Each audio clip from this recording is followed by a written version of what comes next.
Sunday के दिन TCS 20 years अपनी लिस्टिंग के कंप्लीट कर रहा होगा, लिस्टिंग एनिवर्सरी बना रहा होगा। ये जो 20 साल बेमिसाल रहे हैं टीसीएस के, उस पे सुमित ने एक बढ़िया सा प्रेजेंटेशन आपके लिए रेडी करा है। दिखाइए भाई डॉक्टर साहब। तो देश की दूसरी सबसे बड़ी कंपनी टीसीएस की लिस्टिंग के 20 साल पूरे हो गए। दरअसल ये कंपनी का जो स्टॉक था वो 25 अगस्त सन 2004 को लिस्ट हुआ था और वहां से लेके अब तक यानी कि 25 अगस्त 2024 तक आते आते करीब 20 साल इसकी लिस्टिंग के पूरे हो चुके हैं। और इसने ना केवल देश में एक अच्छी ग्रोथ दिखाई है आईटी स्पेस को लेकर, बल्कि इसने निवेशकों को भी काफ़ी हद तक रिवॉर्ड करते हुए दिखाई पड़े हैं। कई सारे फैक्ट्स। पहले तो ये प्री एडजस्टेड यानी एडजस्टमेंट के बिना टीसीएस का जो इशू प्राइस था वो 850 रुपये पर शेयर के आसपास था उस समय पर। उस समय पर कंपनी ने कुछ ओएफएस भी किया था, कुछ फ्रेश इशू भी किया था और करीब 5400 करोड़ रुपए के आसपास की रकम जुटाई भी थी। उस समय की आईपीओ की डिटेल है।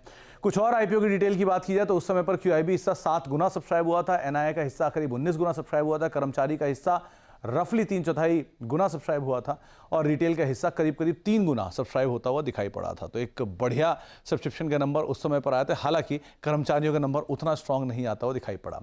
कंपनी ने 2006 में 1:1 बोनस दिया, 2009 में भी 1:1 बोनस दिया, 2018 में भी 1:1 बोनस दिया। मल्टीपल बायबैक्स भी कंपनी कर चुकी है इसके अलावा। तो ये कुछ शेयर होल्डर्स के रिवॉर्ड हैं जो दे चुके हैं। कंपनी से जुड़े कुछ और इंटरेस्टिंग फैक्ट, जहां पे देश की दूसरी सबसे बड़ी कंपनी है मार्केट कैप के लिहाज से, आईटी सेक्टर की ये सबसे बड़ी कंपनी है मार्केट कैप के लिहाज से भी और प्रॉफिटेबिलिटी के लिहाज से भी।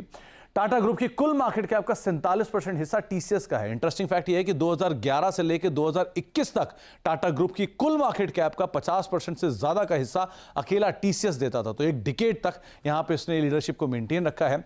टाटा ग्रुप की मार्केट कैप का ऑलमोस्ट आधा हिस्सा अभी भी टीसीएस से आता हुआ दिखाई पड़ रहा है।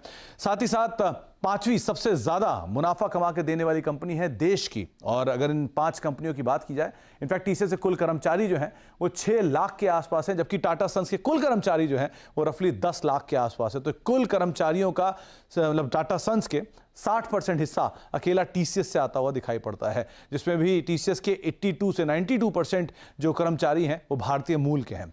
ये देश की सबसे ज्यादा मुनाफा कमाने वाली कंपनी। इसमें रिलायंस इंडस्ट्रीज 78,000 करोड़ रुपए का मुनाफा, एसबीआई 70,000 करोड़ रुपए का मुनाफा, एचडीएफसी बैंक 70,000 करोड़ रुपए का मुनाफा और इसके अलावा जो 2 और कंपनियां हैं उसमें ओएनजीसी करीब 50,000 करोड़ और टीसीएस 47,000 करोड़ रुपए का मुनाफा कमाने वाली देश की 5वीं सबसे बड़ी कंपनी के तौर पर शुमार है। तो एक टाटा ग्रुप का ज्वेल जिसकी लिस्टिंग के 20 साल पूरे हो चुके हैं। ज्वेल और टाटा ग्रुप का कैश काउ जैसा रखना रखिए, सबसे बड़ी सबसे दिग्गज कंपनी उस ग्रुप की।